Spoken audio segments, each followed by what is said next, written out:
Assalamualaikum warahmatullahi wabarakatuh. Ketemu lagi dengan saya Hasna di Bincang-Bincang Semansak. Nah, di episode yang ke-8 ini kita bertemu lagi dengan salah satu alumni terbaik dari SMA Negeri 1 Kosambilir. Nah, di samping saya ini sudah ada alumninya. Kenalan dulu dong, Kak. Halo, perkenalkan nama kakak Dinesa Septiara Kurnia dari alumni Semansak dan sekarang berkuliah di Poltekkes Kemenkes Banjarmasin. Dipanggil apa nih? Biar enak. Kak Ines aja deh. Kak Ines. Nah, biar lebih akrab ya, kenalan dulu sama Kak Ines. Halo Kak Ines. Hai.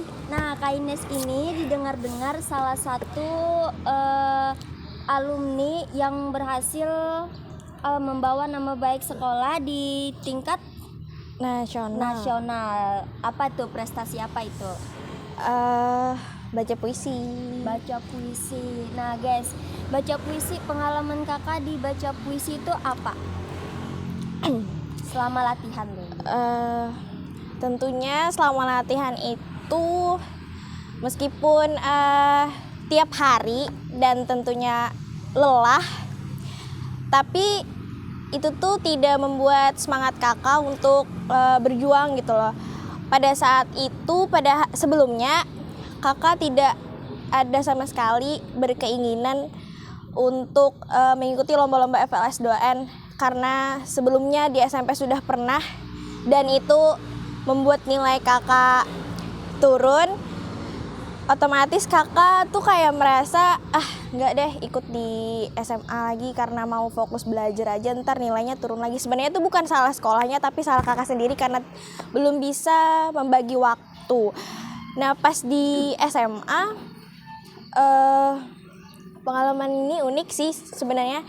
Waktu itu pembina atau pelatih dari baca puisi itu ada 3 atau 2 kali ke kelas kakak dan mencari siapa katanya yang mau ikut lomba baca puisi di FLS 2N tersebut.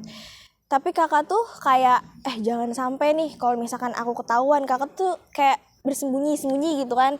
Terus teman-teman kakak yang dari alumni SMP sebelumnya tuh udah tahu kayak kamu kan bisa, kenapa nggak teruskan aja tuh langsung di SMA. Terus kakak bilang enggak nanti nilainya terganggu dan segala macam. Habis itu bagaimanapun kakak udah bersembunyi, tiba-tiba ada 2 kakak kelas yang mendatangi kakak, menjemput kakak dan bawa kakak ke Ibu Lia, pelatih baca puisi kita. Terus kayak nasehatin Ibu Lia tuh, nggak apa-apa katanya, cari-cari pengalaman lagi di SMA, siapa tahu lebih bisa berkembang bakatnya. Kata kakak, ya udah deh coba dulu. Dengan berat hati sebenarnya untuk ikut karena ya emangnya niatnya kan di SMA nggak mau ikut apa-apa ya kan. Habis berawal itu dari sistem paksaan. Iya, habis itu waktu latihan, waktu pemilihan nggak disangka-sangka lolos. Padahal itu kayak ya ampun takut karena ya itu takutnya nilai turun lagi karena banyak latihan dan segala macam. Habis itu nggak disangka nih latihan tuh capek. Kata kakak sampai mau menyerah kayak aduh kayaknya nggak bisa deh. Soalnya waktu itu berdekatan-dekatan dengan ujian-ujian kayak ulangan-ulangan kayak gitu kan. Habis itu tapi dari semangat pelatih kakak yang selalu support kakak dan dari orang tua juga, itu membuat kakak kayak giat, oke, kayaknya memang harus diteruskan deh. Dan di situ alhamdulillah kakak pernah meraih di tingkat kabupaten juara 1. Otomatis kan meneruskan ke provinsi. Habis itu pas di provinsi, tujuan FLS 2N ya namanya. Tujuan FLS 2N itu kan emang sudah sampai ke nasional. Jadi kalau misalkan juara di nasional itu tuh bonus sebenarnya. Jadi yang kakak kejar tuh cuman kayaknya harus deh sampai ke nasional. Apapun itu nanti hasilnya di nasional tapi tetap harus gitu kan. Terus dengan latihan yang giat, meskipun kayak Ibu Lia tuh tahu tuh gimana keluh kesahnya kakak selama latihan. Habis itu pas di provinsi nggak disangka nih kakak tuh menang gitu kan, karena kakak lihat saingan kakak tuh wow semua gitu kan, kayak kayaknya nggak mungkin deh, mungkin langkah SMA emang sampai sini aja gitu kan. Terus pas pengumuman udah diwanti-wanti gitu sama beberapa juri ya kan, katanya kalau misalkan nih kamu lolos, kamu harus lebih bagus lagi, lebih harus ada peningkatan ini lagi. Terus kakak berpikir dengan dikomentarin kayak gitu kan secara personal, kayaknya kakak ada yang paling buruk membacanya dan dikomentarin kayak gitu kan. Terus kakak kayak udah jangan berharap lebih lagi. Terus pas pengumuman ya alhamdulillah juara 1 lagi dan meneruskan ke nasional. Nasional itu di Lampung. Wah pokoknya seru banget kalau di Lampung kemarin acaranya, karena nggak kayak sekarang kan ya online. Dulu tuh offline, asik. Kalau di Lampung kemarin tuh juara berapa?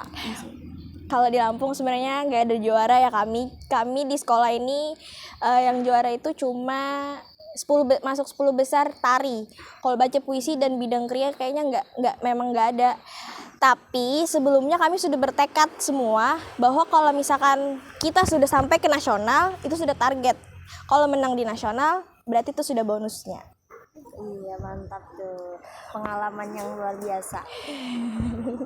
Apalagi tuh selain pengalaman di puisi, mungkin ada yang lebih membuat kakak tertarik lagi buat ikut sesuatu gitu?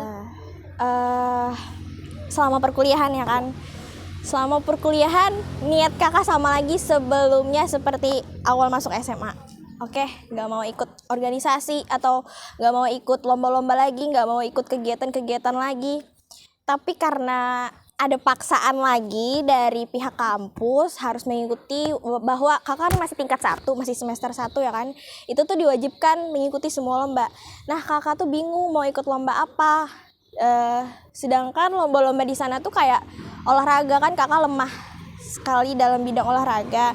Habis itu ada lomba vokal, nasyid dan segala macam kan, kalau untuk suara menyanyi kayaknya nggak terlalu bagusnya, aduh.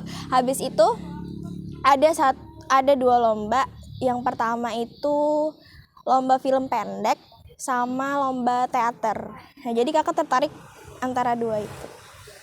Wah biasa ini yang sering aku temuin ini puisi lebih condong ke situ ya, bisa masuk ke dunia perfilman. Iya bisa. Terus selain baca puisi kakak nih pernah nggak buat puisi sendiri gitu? Pernah. Itu pun kalau misalkan ada yang minta buatkan, kakak tuh kayak apa ya, kalau misalkan menulis puisi itu kayak gak terlalu niat gitu loh. Kalau misalkan ada yang nyuruh baru kakak bikin puisi. Terlalu langsung dapat ide. Iya. Selain itu apa nih tips-tips biar bisa seperti kakak sampai ke nasional? Tipsnya gitu dong, baca puisi seperti apa? Kan kadang orang baca puisi juga malu di depan banyak orang tuh kan. Jujur aja sebenarnya dari dulu rasa percaya diri di depan umum itu nggak terlalu ada, entah kenapa kayak malu. Tapi kalau udah tampil itu kan kayak tuntutan kan. Iya. Mau gimana pun kita harus tetap profesional dalam menampilkan yang terbaik dalam diri kita sendiri.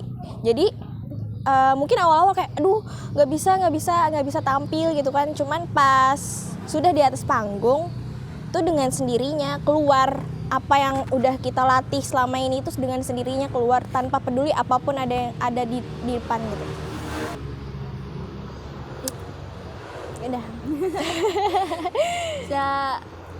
Selain itu biasanya di puisi itu orang ikut puisi buat ngelatih public speaking lah ya. Ada yang berapa kali ikut lomba puisi terus-terusan tapi public speakingnya kayak mana itu, intonasinya dalam pengambilan puisi itu aja, nggak ada perubahan. Nah cara kita supaya lebih meningkat lagi baca puisinya itu seperti apa? Sebenarnya gini, dalam pembacaan puisi, tapi itu versi kakak ya. Dalam pembacaan puisi itu kita tidak harus menyamaratakan intonasi. Jadi kalau misalkan dalam diri kita sendiri bagaimana nyamannya kita membacakan puisi tersebut, maka rasa itu akan sampai. Kalau misalkan kita kayak terlalu, misalkan nih ada contoh orang baca puisi kayak A, terus kita tuh harus ngikut si A, sebenarnya itu nggak bisa.